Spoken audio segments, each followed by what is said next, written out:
ఒక జింక అస్సలు భయపడకుండా రెండు సింహాల మధ్య నడుస్తోంది. ఇది చూసి షాక్ అయిన ఒక పెద్ద ఆయన జింకతో ఇలా అడిగాడు, నీకు ఈ క్రూరమైన జంతువులతో భయం వేయట్లేదా అని. జింక చిన్నగా నవ్వి, కొన్నేండ్ల క్రితం ఒక సింహం చనిపోయింది, దానికి 2 చిన్న పిల్లలు కూడా ఉండినాయి.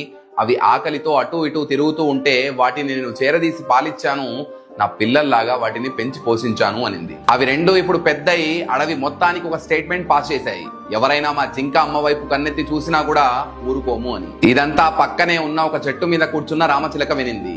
అది మనసులో, నేను కూడా ఇలా ఎవరికైనా హెల్ప్ చేసి ఉంటే జనాలు నన్ను కూడా గౌరవించేవారు అనుకునింది. అప్పుడే దాని చూపు దెబ్బ తగిలి భూమి మీద పడి ఉన్న ఒక పాము మీద పడింది.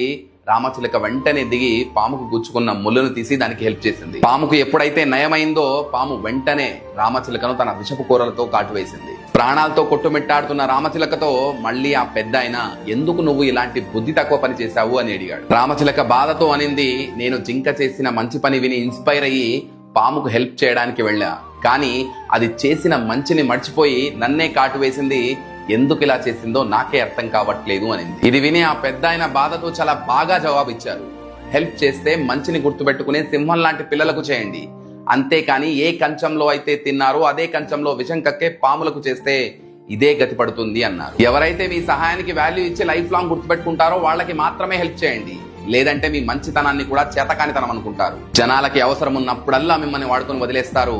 మీకు కరెక్ట్ అనిపిస్తే ఎస్ అని కమెంట్ చేసి వీడియోని పక్కా రీషేర్ చేయండి.